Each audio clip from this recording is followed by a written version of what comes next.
Returning now to In God's Name by David Yallop. One of the injustices that Luciani continuously worked to eliminate in Venice concerned a widely prevalent attitude toward the mentally retarded and the handicapped. Not only did the mayor and city officials show indifference, but Luciani also found the same prejudice among some of his parish priests. When he went to give First Communion to a large group of handicapped people at St. Pius X Church in Marghera, he had to cope with a delegation of protesting priests who argued that he should not do such a thing. Quote, "These creatures do not understand," unquote. He instructed the group that he was personally ordering them to attend the First Communion. After the Mass, he picked up a young girl suffering from spina bifida. The congregation was completely silent. "Do you know what you have received today?" he asked the little girl. "Yes, Jesus." Are you pleased?" "Very."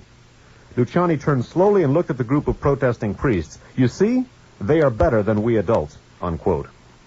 Because of the reluctance of the city council to contribute to special work centers for the handicapped, Luciani was obliged initially to rely on diocesan funds in the bank known as the Priest's Bank, unquote, Banca Cattolica del Veneto. In 1972, after he had been made patriarch, he became aware that it was no longer the Priest's Bank.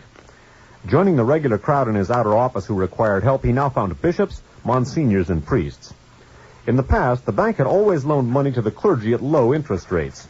It had been founded so that the diocese could contribute to the vital work for that section of society which Luciani described in the following words, quote, "They have no political weight. They cannot be counted on for votes. For those reasons, we must all show our sense of honor as men and Christians toward these handicapped people," unquote. By mid-1972, however, the low-interest loans had stopped. The Venetian clergy were advised that in the future they would have to pay the full rate of interest no matter how laudable the work.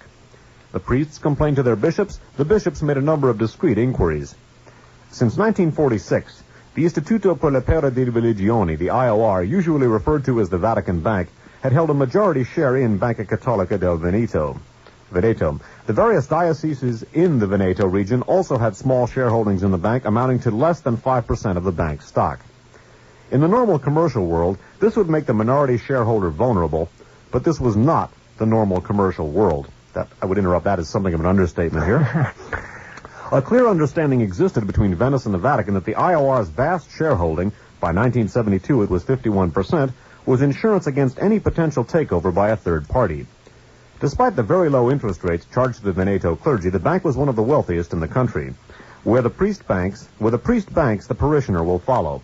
A significant amount of the bank's wealth was derived from real estate holdings in northern Italy. This happy arrangement had now been abruptly terminated. The bank that the bishops believed they owned, at least morally, had been sold over their heads without the patriarch or any person in the Veneto region having been consulted. The man who had done the selling was the Vatican Bank's president, Paul Marcinkus. The man who had done the buying was Roberto Calvi of Banco Ambrosiano, Milan. The bishops of the region descended en masse on the patriarch's office in St. Mark's Square. He listened quietly as they outlined what had happened. They told him how in the past, when they had wished to raise capital, they had turned to the Vatican Bank, which had loaned them money, holding their shares in Banca Cattolica as security. Now these shares, along with a large stake independently acquired by the Vatican Bank, had been sold at a huge profit to Calvi. And recall that in regard to the Peccetti conglomerate manipulating by Sindona, there was also a lot of illegal goings-on in connection with the whole Banca Cattolica di Veneto. Continuing, the enraged bishops pointed out to Luciani that had they been given the opportunity, they could have raised the necessary money to repay the Vatican Bank and thereby reacquire their shares.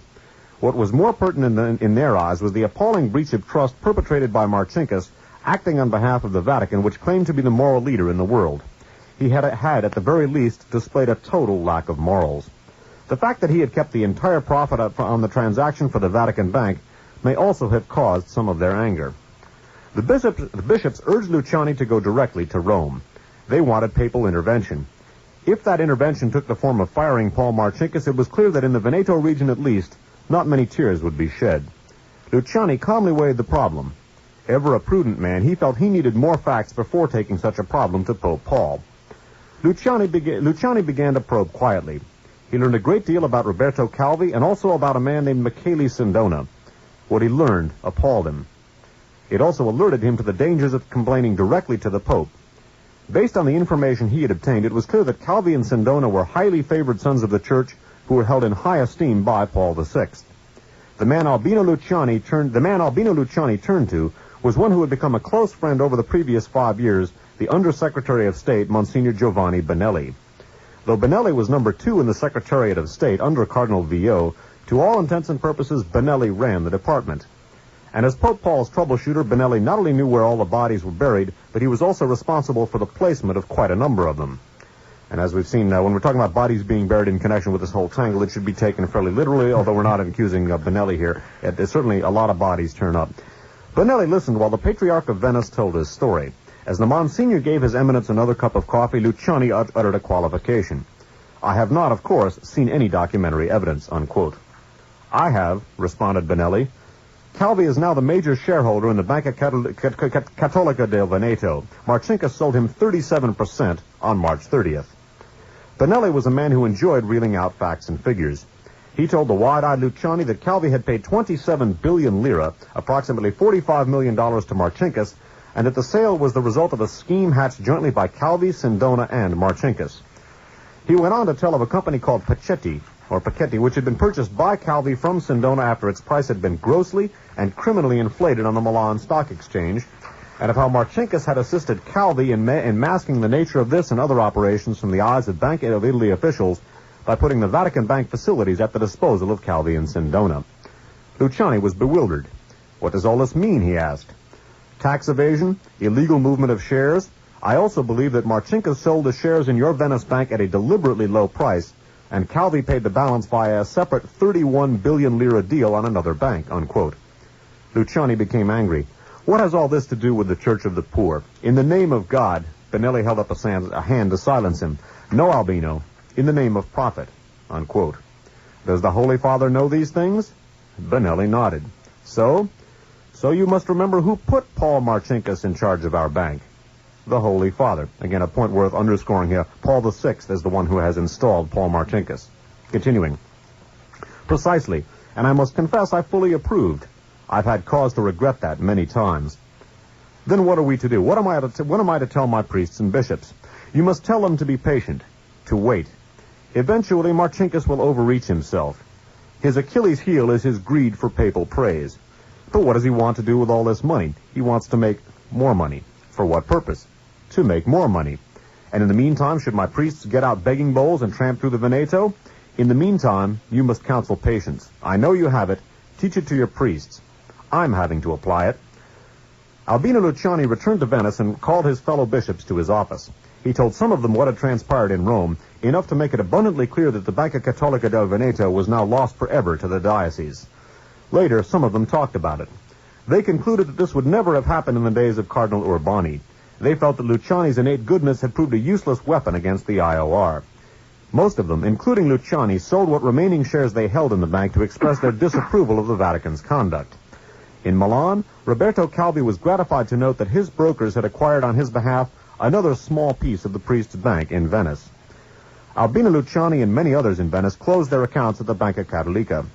For the Patriarch of Venice to move the official diocesan accounts to the small Banco San Marco was an extraordinary step. He confided to one colleague, "Calvi's money is tainted. The man is tainted. After what I have learned of Roberto Calvi, I would not leave the accounts in his bank if the loans they granted to the diocese were totally free of interest." Luciani then attempted to get the directors of Banca Cattolica to change the name of the bank. He insisted that for the word Catholic to appear in the title was an outrage and a libel against all Catholics. The point being here that in the late 60s, that then Cardinal Albino Luciani, eventually Pope John Paul I, had run afoul of the Vatican Bank and apparently was contemplating doing something about it. Basically, the Vatican Bank had run afoul of him, I should say, and he was aware of its machinations. Now, when you hear, as at the very end of that last segment, you hear Albino Luciani talking about how attempting to get the name of the Banca Cattolica, the Catholic Bank, to change its name, and it's saying that the name and the title was an outrage and a libel against all Catholics. Well, not only was this sort of kind of like initiating a blood feud with people like Marcinkus. Naturally, Marcinkus, of course, the highest-ranking Vatican finance officer. but Calvi and Sindona, who considered themselves to be princes of the church. But in the more practical sense, part of the reasons that both Calvi and Sindona were so successful was because of that very successful use of the Catholic Church as a mask, as a blind for their activities. And to have somebody talk about stripping them of the veneer of the Catholic Church, essentially would be to strip them of their protection. So this was not merely a cosmetic sort of a change that would be something that they would be hearing about. It would be something that would actually, we would think, strike fear into the hearts of people like Calvi and Sindona. Now, what happened, of course, is that Pope Paul VI died. And rather strangely and rather unexpectedly, the man who became the next pope was Albino Luciani, the former leader. I just completely forgot the word here. I've just Cardinal of Venice. The Cardinal of Venice, but there was another word too. The Patriarch of Venice, right. Albino Luciani, became Pope John Paul I. And, of course, one of the very first things he did was to move against these people whom he had already seen making a travesty, as he felt, of the Church's duty to the poor.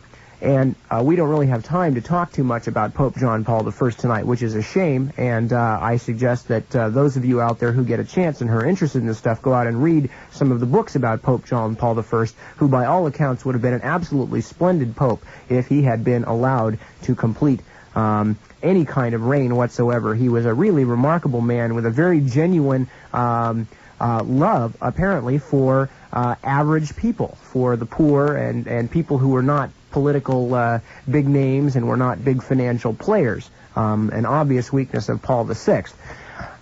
Really a man, a very brilliant man, actually, who had written some very deceptively simple, actually very clever books of philosophy, and was quite popular just among the average people of Italy long before he became pope. But more importantly, Albino Luciani, John Paul I, was a man who felt that the Vatican was foundering, and Paul VI had been pope since, the early 1960s? Since 1963. 63, following John the 23rd. And so it had been nearly 20 years of Paul VI. Well, the best thing you can say about it is his lax management of his subordinates. I think that obviously looking back at Paul VI's role during World War II, one could suggest that there was more in the way of fault there than merely lax management. But after nearly 20 years of this kind of thing, Albino Luciani came into power, again, as Dave mentioned, himself a victim of the maneuverings of Marcinkus and Calvi, determined to be the new broom that after almost 2 decades was going to sweep the Catholic Church clean and make it exactly what it was supposed to be. Reading again from David Yallop's In God's Name.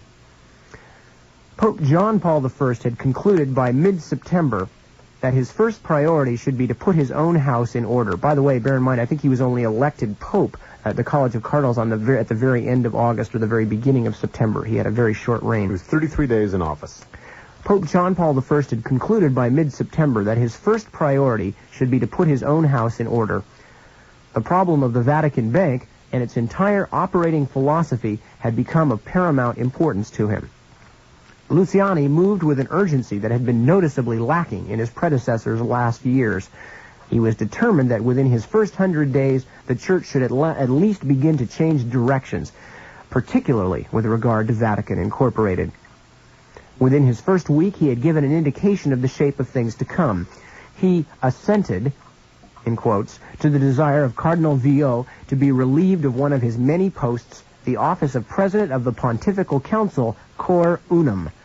The job went to Cardinal Bernardin Gantin.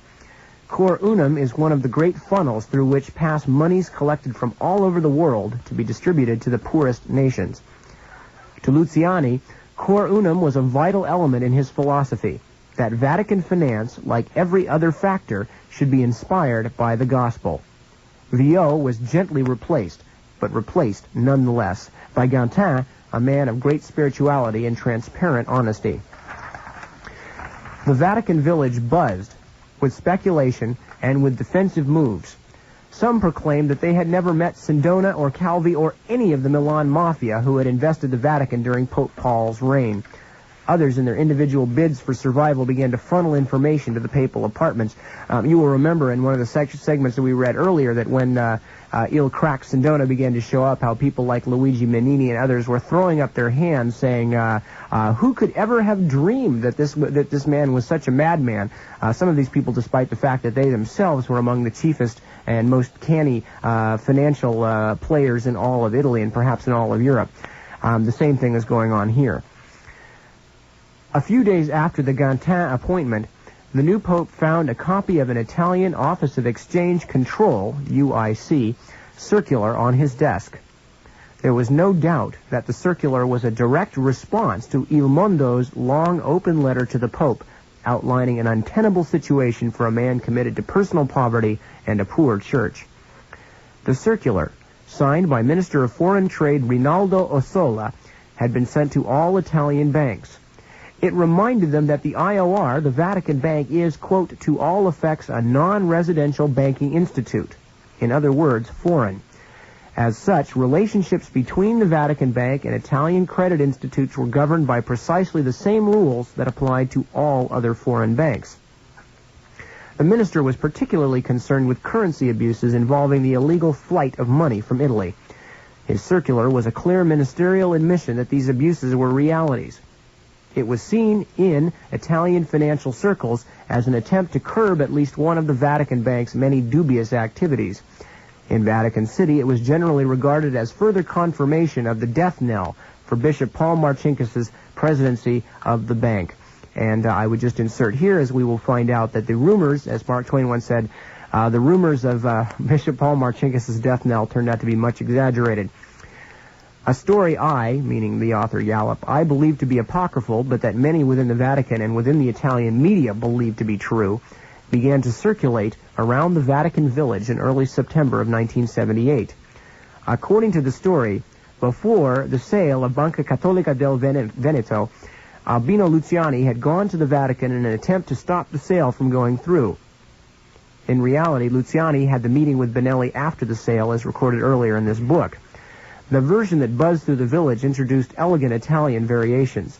Luciani had directly confronted Paul VI, who had responded, quote, even you must make this sacrifice for the church. Our finances have still not recovered from the damage caused by Sindona, but do explain your problem to Bishop Marcinkus, unquote.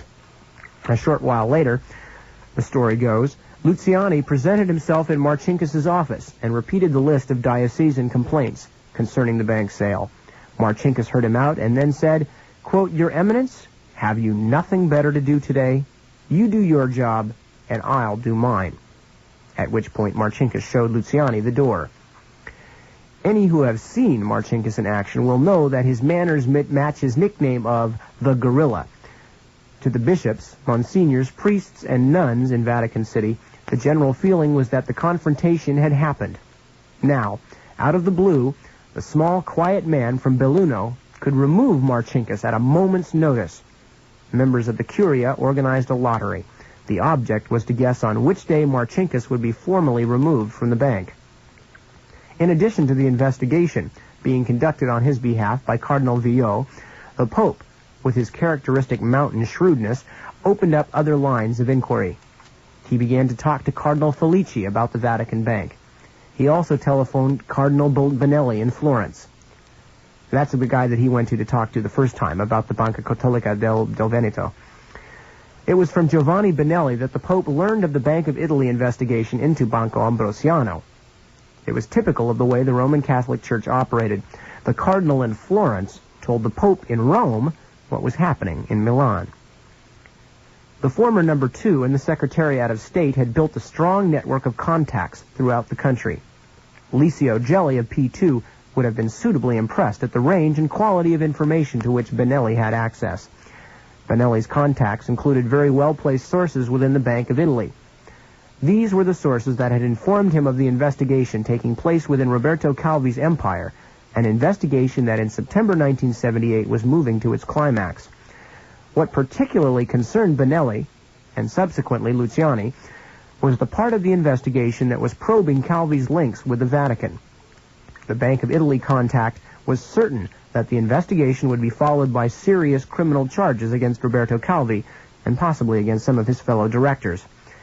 Equally certain was the fact that the Vatican Bank was deeply implicated in a considerable number of deals that broke various Italian laws.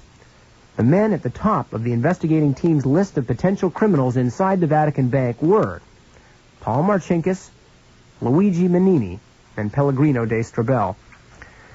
Okay, now, what we're going to do here, we are poised. Unfortunately, as we all know, John Paul I, the former Cardinal Albino Luciani, did not get to make his full investigation. As Dave mentioned, he had a very short reign, the second shortest reign in the entire history of the papacy, only 33 days. We are going to talk about his rather strange death in just a moment when we come back to finish up and wrap up tonight's segment of Radio Free America. So don't go away. We're going to come back and we're going to discuss some of David Yallop's theories as to why John Paul I, he feels, was murdered and for what reasons and who might have been some of the possible culprits. So that's coming up. Don't go away. We'll be right back with more of Radio Free America with Dave Emery and myself, Nip Tuck. Broadcasting from Foothill College, this is determination on the part of Albino Luciani, former Patriarch of Venice, recently newly become Pope John Paul I, to put an end to the manipulations by supposedly the friend of the poor, the Catholic Church, and the manipulations of world currency and illegal shipment of goods and dummy companies and supporting fascist governments through shell corporations and things like that. Alrighty, now, as we saw, Luciani was contemplating cleaning up the Vatican Bank. Well, obviously, he passed away before he was able to do it. He only lasted 33 days.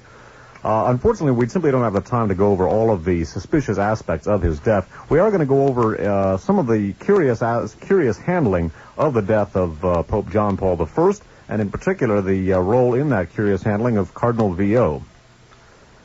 Returning to In God's Name by Yallop. If Luciani died naturally, Villot's actions and instructions are completely inexplicable. His behavior becomes understandable only when related to one specific conclusion.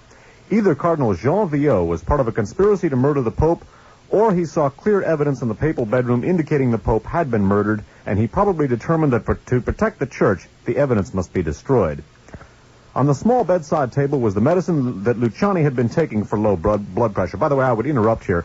The only medical condition Luciani had was low blood pressure. He supposedly died of an acute myocardial infarction. That is extraordinarily unlikely with low blood pressure. He didn't smoke, he didn't drink, he ate in moderation, and he had no other indications of ill health and no heart condition as such at all. Continuing. On the small bedside table was the medicine that Luciani had been taking for low blood pressure. Villot pocketed the medicine. From the dead Pope's hands, he took the notes on the papal transfers and appointments. These he pocketed as well. The Pope's last will, which had been in the desk in his study, was removed. His glasses and slippers disappeared from the bedroom. None of these items has ever been seen again. Villot then created for the shocked members of the Pope's household a totally fictitious account of the circumstances leading to the finding of Luciani's body. He imposed a vow of silence concerning Sister Vincenza's discovery and instructed the household that news of the death was to be suppressed until he indicated otherwise. Then, sitting down in the Pope's study, he began to make a series of telephone calls. Based on the eyewitness accounts of people I have interviewed, the medicine, the glasses, the slippers, and the Pope's will were all in the bedroom and the papal study before Villot entered the rooms. After his initial visit, all the items had vanished. News of the death was given to Cardinal Confalonieri, the 86-year-old dean of the Sacred College, then to Monsignor Casaroli, head of Vatican diplomacy. Villot instructed the nuns on the switchboard to locate Archbishop Giuseppe Caprio, his deputy, and the number 3 man on the church hierarchy who were presently vacationing in Montecatini. Only then did he telephone Dr. Renato Buzanetti, deputy head of the Vatican's health service. Next, he phoned the Swiss Guard. That, by the way, is the Vatican Guard. Speaking to Sergeant Hans Rogan, R-O-G-G-A-N, Villot told him to come immediately to the papal apartments. Father Diego Lorenzi, the only man to have accompanied Luciani from Venice, wandered shocked and bewildered through the apartments. He had lost a man who over the past 2 years had been a second father to him. In tears, he attempted to understand, to find some meaning. When Villot eventually decided that the world would know, millions would share Lorenzi's grief and bewilderment. Okay, continuing on a little further in God's name. By the way, Dr. Buzzanetti comes in, makes a very brief examination, and informs VO that the cause of the death was a heart attack. Again, as Dave said, sort of unlikely on the basis of the type of medication he was taking for low blood pressure. VO had already decided before Buzzanetti's examination, which took place at approximately 6 o'clock a.m., that the body of Albino Luciani should be immediately embalmed.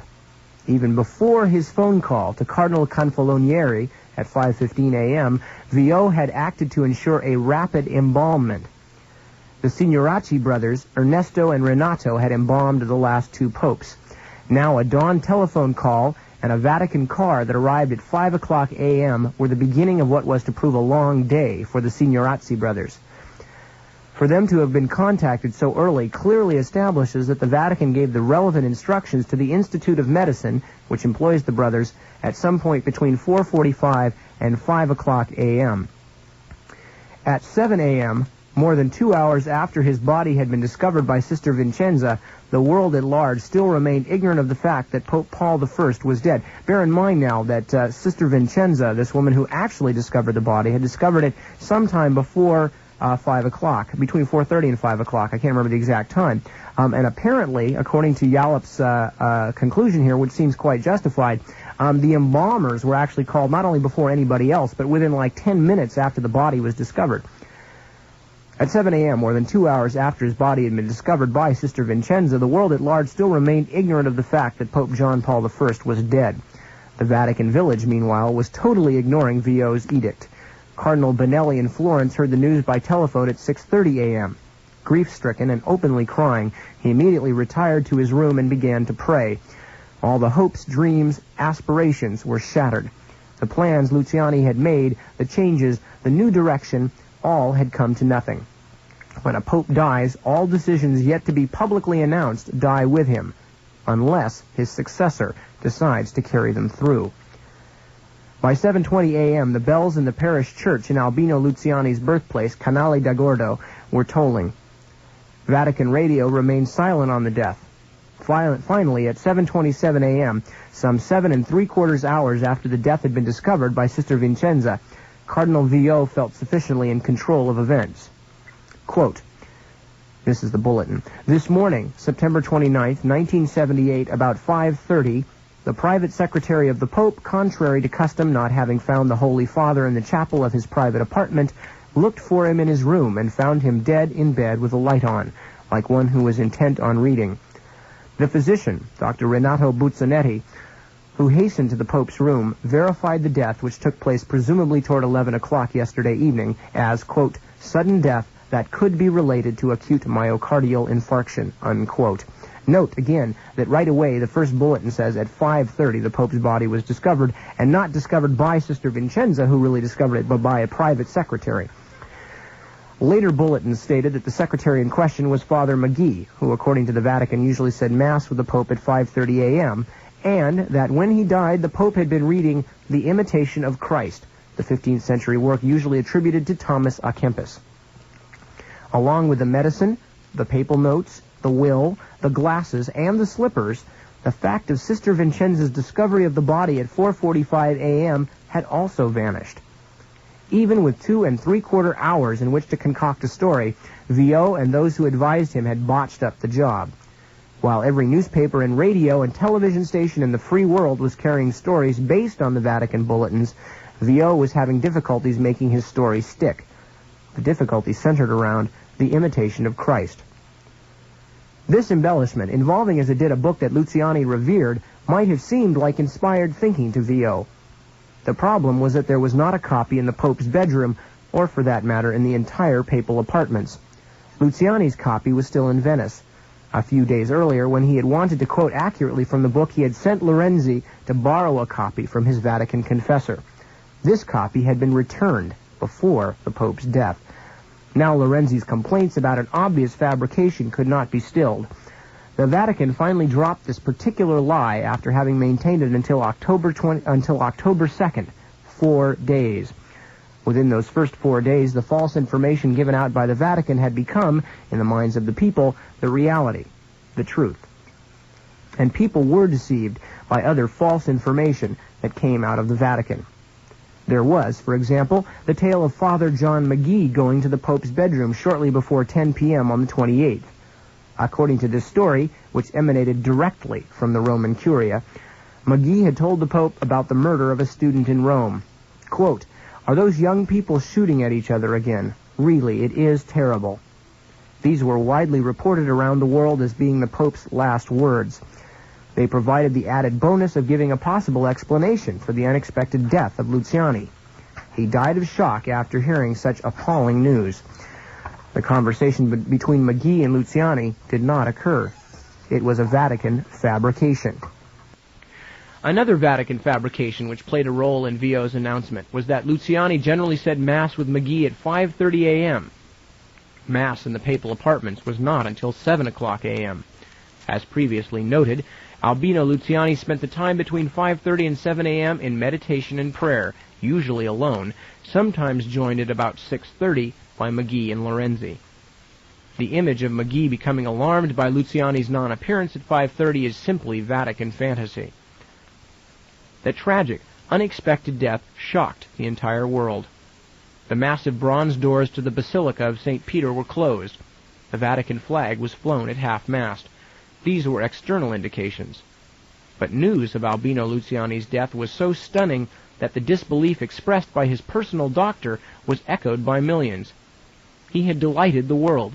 How could God's duly elected candidate pass so quickly from them? Cardinal Willebrands of Holland expressed the thoughts of many when he said, "It's a disaster. I cannot put into words how happy we were on that August day when we had chosen John Paul. We had such high hopes. It was such a beautiful feeling, a feeling that something fresh was going to happen to our church." Cardinal Baggio, one of the men whom Luciani had determined to move out of Rome, was considerably more restrained. Quote, "The Lord uses us, but does not need us," he had said after viewing the dead body. He continued, "He was like a parish priest for the church." Asked what would happen now, he responded calmly, "Now we will make another one." Baggio, though, was one of the exceptions. Most people displayed deep shock and love. In Florence, when Cardinal Benelli finally emerged from his room at 9 o'clock a.m., he was immediately surrounded by reporters. With tears still running down his face, he said, "The Church has lost the right man for the right moment. We are very distressed. We are left frightened. Man cannot explain such a thing. It is a moment that limits and conditions us." Back in the Vatican, Vio's plans for an immediate embalming had run into trouble.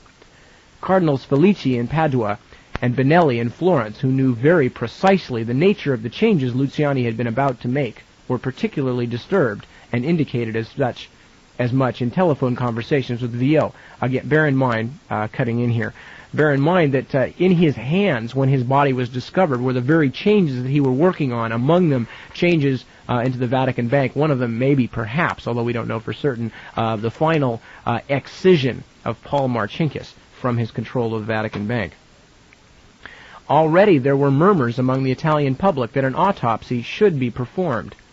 It was a view that under the circumstances Benelli and Felici were inclined at least to consider.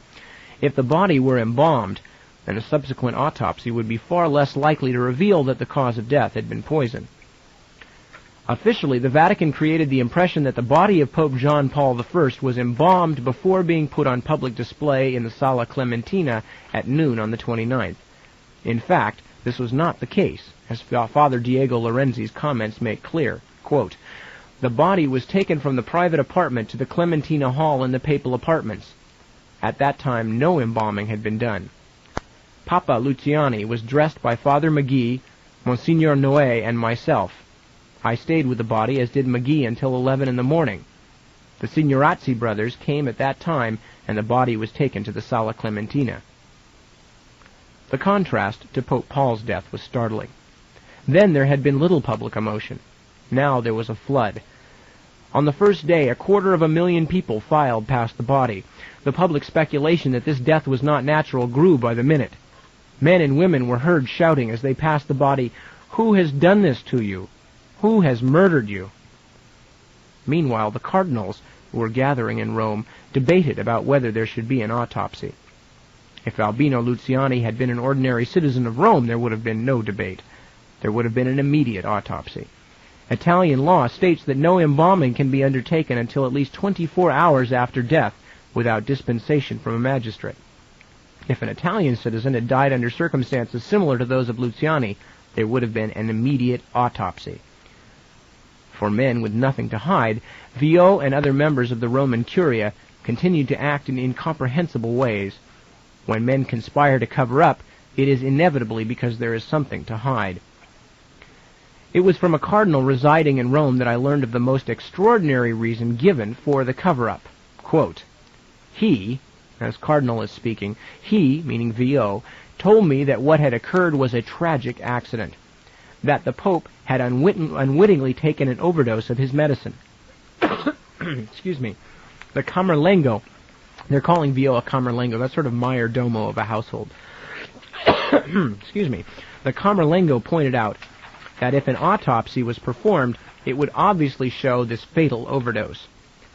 No one would believe that His Holiness had taken it accidentally. Some would allege suicide, others murder. It was agreed that there would be no autopsy. So Vio has told this one cardinal that Pope John Paul I died of an overdose of his own medicine, an accidental overdose. Yallop continues, on 2 occasions I have interviewed Professor Giovanni Rama, the specialist who is responsible for prescribing the Effortil, Cortiplex, and other drugs to alleviate Albino Luciani's low blood pressure. Luciani had been a patient of Dr. Rama's since 1975. Rama's observations regarding a possible accidental overdose are illuminating. Quote, an accidental overdose is not credible. He was a very conscientious patient. He was very sensitive to drugs. He needed very little. In fact, he was on the minimum dose of Effortil. The normal dose is 60 drops a day, but 20 or 30 drops per day were enough for him. We were always very prudent in prescribing medicines. Further discussion with my cardinal informant established that Vio had arrived at his deduction of an accidental overdose in those few moments in the Pope's bedroom before he pocketed the medicine bottle. Vio was clearly a highly gifted man. The Pope dies alone, having retired to his bedroom a well man who has just made a number of crucial decisions, including one that directly affects Vio's future. Without any forensic tests, without any internal or external evidence whatsoever, the Secretary of State deduces that the Pope has accidentally killed himself. Perhaps in the rarefied atmosphere of the Vatican village such a story has credibility. In the real world outside, actual evidence would be essential. Some of the key evidence that would have established the truth had already been destroyed by Vio, the medicine and the notes Luciani had made that detailed the vital changes. The extent of Vio's panic can be gauged from the disappearance of Albino Luciani's will. It contained nothing of significance with regard to his death, yet it disappeared along with the other vital pieces of evidence. Why the Pope's glasses and slippers also vanished remains a mystery. Rumors swept through the Vatican village. It was said that the alarm light on a panel in the papal apartments had glowed throughout the night, but that no one had responded to the call for help. It was said that signs of vomiting had been found in the bedroom. Various items had been stained, and this was why the slippers and glasses were now missing. Vomiting is frequently, one of the symptoms of a digitalis overdose. Behind closed office doors, bishops and priests now speculated about the sudden... I'm having a sudden tragic death myself here. Excuse me. Got something in my throat. Behind closed office doors, bishops and priests now speculated. I think you better finish this part. All right, here we go. Behind closed office doors, bishops and priests now speculated about the sudden tragic death of the Russian Orthodox Archbishop of Leningrad, Nicodim. He had been received in a special audience by Albino Luciani on September 5th. Suddenly, without warning, the 49-year-old Russian prelate had slumped forward in his chair. Moments later, he was dead. Now the word went around the Vatican that Nicodim had drunk a cup of coffee intended for Albino Luciani. Nicodim was in poor health and had already had several heart attacks. In the frightened Vatican village, though, these facts were swept aside. His death was now seen in retrospect as a sign, a warning of the awful events that had just occurred in the papal apartments. In the course of the day, everything else within the papal apartments belonging to Albino Luciani was removed, including his letters, notes, books, and a small handful of personal mementos, such as the photographs of his parents with Pia. Vio's colleagues from the Secretariat of State removed all the confidential papers. Soon, all material evidence that Albino Luciani had ever lived and worked there had been put into boxes and carried away. By 6 p.m., the entire 19 rooms of the papal apartments were totally bereft of anything remotely associated with the papacy of Luciani. It was as if he had never been there, had never existed. At 6 o'clock p.m., the papal apartments were sealed by Cardinal Vio. They were to remain unopened until a successor had been elected. So the point is, a lot of very, very strange things occurred here with regard to the investigation, quote-unquote, of the death of Albino Luciani, Pope John Paul I. The fact that no autopsy was performed is very strange. Cardinal Vio's removing of a lot of different items from the bedroom of Albino Luciani is also very strange. His story about how an autopsy should not be performed, Vio's that is, about how an autopsy should not be performed because the Pope had taken an accidental overdose of his own medicine, but nobody would believe it was accidental, is even stranger still. And the fact that Vio further basically cornered all information about the shooting about the Pope's death until several hours afterward raises questions about Cardinal Vio. Now, one of the key things about Cardinal Vio here, and he's one of the people we're looking at in terms of a possible cover-up of Pope John Paul I, who was in the process of cleaning out the Vatican Bank, basically this cancer on the papacy, I guess we could refer to it as, borrowing from Watergate terminology here. One of the key people, Vio here, who is apparently front and center in the suspicious handling of Pope John Paul I's death, was not only a person who stood to lose his situation as a result of John Paul I, but was also a man very closely connected with the Vatican Bank and Vatican Incorporated, as David Yallop refers to it. Again, returning to In God's Name. Cardinal Jean Vio, whom Albino Luciani had decided to remove from office, retained his position as Secretary of State with the election of Karol Wojtyla. Vio also retained his many other posts, including the control of the vital financial section, the administration of the patrimony of the Holy See, the APSA. It was APSA that had played the Vatican role in the marriage with Sindona. Archbishop Marcinkus had frequently been castigated for bringing Sindona inside Vatican City. Marcinkus bears no responsibility for that act. The decision was made by Pope Paul, Monsignor Macchi, Umberto Ortolani, and the gentlemen of the APSA, including, naturally, its head, Cardinal Vio. If Luciani had lived, then Vio's removal from the Secretariat of State would also have meant his automatic removal from APSA. It is this organization, with its immense portfolio of investments, not Marcinkus's Vatican Bank, that is recognized as a central bank by the World Bank, the International Monetary Fund, and the Bank of International Settlement in Basel. It is a section that has much to hide, dating back to its deep involvement with Sindona. At the time of Luciani's election, Vio had only a short while to live. He was a sick, tired man who by September of 1978 knew he was seriously ill. He died less than 6 months after Luciani on March 9, 1979. His death, according to the Vatican, was due to bilateral bronchial pneumonia attacks with complications, circulatory collapse, renal and hepatic insufficiency. It was known that he had wanted to retire, but it was also known he wanted to pick his successor, and the man he had in mind was not Benelli. If Benelli discovered the scandal of the APSA section, he would undoubtedly alert the new pope. This, combined with the other changes that Vio knew Luciani was about to make, created a powerful motive. If Vio was at the heart of a conspiracy to murder Luciani, the motive would have been the future direction of the Church. On the testimony of 3 Vatican witnesses, Vio considered the changes that were about to be implemented a betrayal of Paul's will, a triumph for the Restoration, unquote. He feared that they would take the Church back to pre-Vatican Council II. That his fear was unfounded is not relevant. Vio felt it, and felt it profoundly. He was also bitterly opposed to Luciani's plan to modify the Roman Catholic Church's position on artificial birth control, which would have permitted Catholics throughout the world to use the contraceptive pill. With Paul VI, the creator of Humanae Vitae, barely dead, Vio was watching at close range the destruction of an edict he had many times publicly supported.